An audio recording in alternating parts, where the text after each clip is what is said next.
В Волжском Волгоградской области нарастает напряжение между местными жителями и цыганским табором, поселившимся сразу в нескольких районах города. Конфликт обострился после того, как молодые кочевники попытались напасть на местных подростков. Инцидент произошел неподалеку от крупного торгового центра. Возле ТЦ «Планета Лето» часто собираются группы цыганских подростков в поисках жертв. Сначала они просто задираются, а затем требуют деньги. Чаще всего пострадавшими оказываются их ровесники. Те, кто мог бы дать им отпор, не могли этого сделать, потому что цыгане всегда в случае чего звали старших. Поэтому многие предпочитали уступить требованиям юных бандитов, чтобы избежать серьезных неприятностей. Так продолжалось до момента, пока цыгане не напали на парня, гулявшего с девушкой. По словам очевидцев, конфликт спровоцировали цыганские дети. Они окружили местную пару и стали требовать деньги. 15-летний парень шел со своей девушкой, когда их окликнули. Затем их окружили и начали настойчиво требовать деньги. Говорили, что не отстанут иначе. «Окружили их как мухи», — рассказал местный житель. Девушка достала телефон и начала снимать происходящее на видео. Цыганские дети стали прыгать на нее, пытаясь выхватить устройство. В этот момент появился взрослый цыган около 19 лет. Этот взрослый потребовал немедленно удалить запись под его присмотром. Школьница отказалась и в ответ услышала поток угроз. Цыган уверял, что у него все схвачено и полиция ему ничего не сделает. И тут пострадавшие ребята склонны были поверить, потому что все знают, цыгане живут в поселке поблизости, и полиция к ним практически никогда не приезжает, себе дороже. Он стал угрожать и требовать удалить видео, сообщают жители Волжского. Но девушку оказалось не так легко запугать. Она послала его куда подальше. Тогда цыган докопался до парня. Якобы проходя мимо, он не так на него посмотрел и задел его. На что молодой человек ответил, что он даже не обращал никакого внимания на прохожих. Но и это не убедило цыгана. В ответ он спросил: «Ты чё такой борзый?»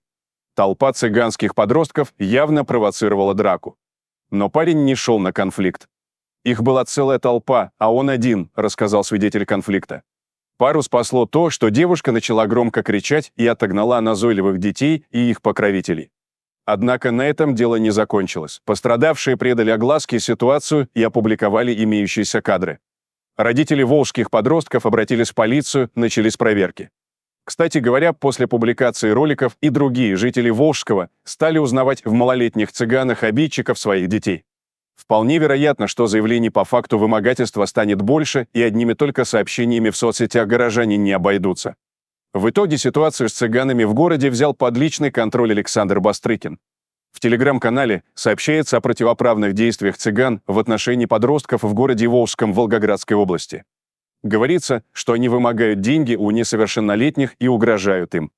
Обращения родителей детей в органы внутренних дел не дали результатов. Следственными органами СК России по Волгоградской области возбуждено уголовное дело по статье 213 УК РФ «Хулиганство» и статье 163 УК РФ «Вымогательство». Глава ведомства дал поручение руководителю СУСК России по Волгоградской области Семенову представить доклад о ходе расследования и установленных обстоятельствах. Сообщается, что полиция и Росгвардия провели оперативно-профилактические мероприятия в городе Волжском Волгоградской области, в ходе которых доставили в отделение 20 представителей цыганской диаспоры. 10 из них выписали повестки в военкомат. Силовики наведались к цыганам, которые кошмарят местное население и нападают на людей.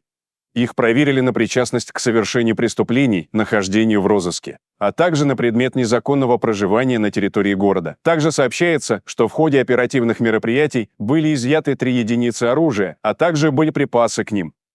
Масло в огонь подлила и драка в городском общежитии. 3 человека пострадали в результате конфликта в городе Волжском Волгоградской области.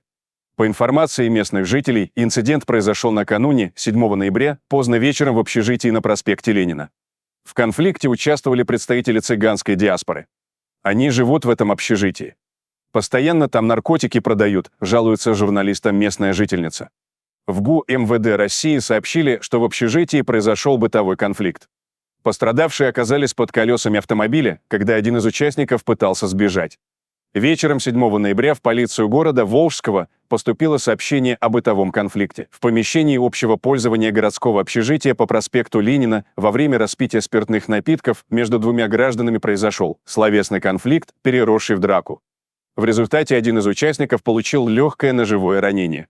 Пытаясь скрыться с места происшествия на автомобиле, злоумышленник допустил наезд на двоих свидетелей конфликта, в результате чего последним были причинены телесные повреждения. Им оказана медицинская помощь, сообщили в главке. По официальным данным, мужчина выпивал на общей кухне. Ему стало жарко, и он открыл форточку. Цыгане, бывшие в этом же помещении, ее попросили закрыть. В ответ услышали отказ. Слово за слово, мужчина взялся за нож.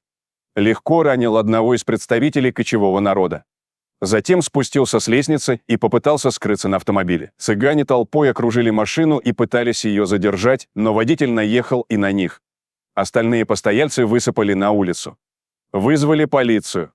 Подъехали 2 автобуса, всех повязали, рассказали очевидцы. В Волжском происходят массовые задержания.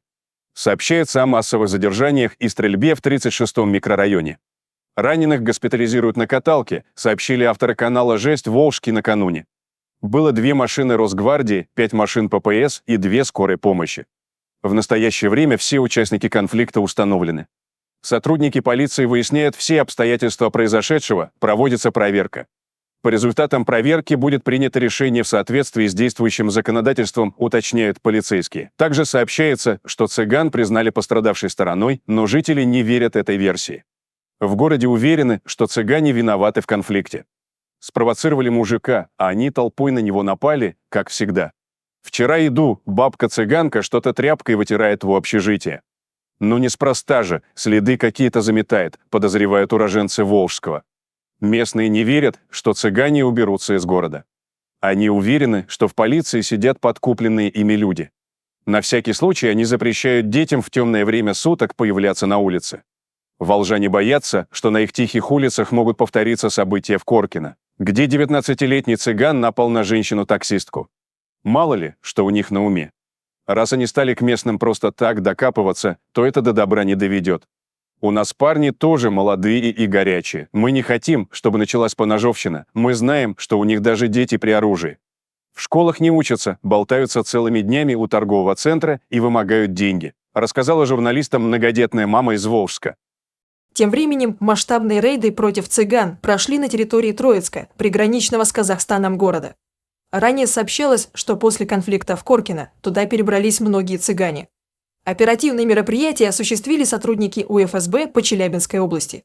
У силовиков были подозрения, что компактно проживающие в муниципалитете лица склонны к противоправной деятельности.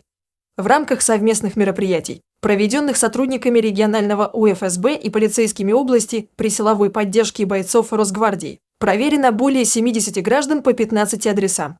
Все лица проверены по информационно-справочным учетам на предмет выявления их причастности к совершению преступлений, нахождении в розыске, а также незаконного проживания. В целях оперативного установления данных использовался мобильный биометрический терминал, рассказали в пресс-службе ГУ МВД по Челябинской области.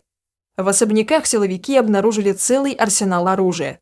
В полиции сообщили, что все изъятые единицы огнестрельного и холодного оружия, а также боеприпасы направлены на исследование, по результатам которого будет принято законное обоснованное решение. О том, что оружие в руках цыган – это не муляж и не учебный тир с холостыми патронами, напоминают недавние события в Коркино. Когда горожане пошли толпой на такие же особняки, один из табора расчехлил свой арсенал и открыл огонь по людям. Сейчас он под следствием и сидит в СИЗО. В Троицке вместе с силовиками в рейды вышли представители военного комиссариата. Они рассудили, что повышенное внимание обитателей частных домов к ружьям – ценный навык на армейской службе. Многим вручили повестки о явке в военкомат для постановки на воинский учет. Что думаете насчет всего этого, уважаемые зрители? Делитесь своими мыслями в комментариях и не забудьте подписаться на наш канал, если вы этого все еще не сделали. Всем добра, всем пока!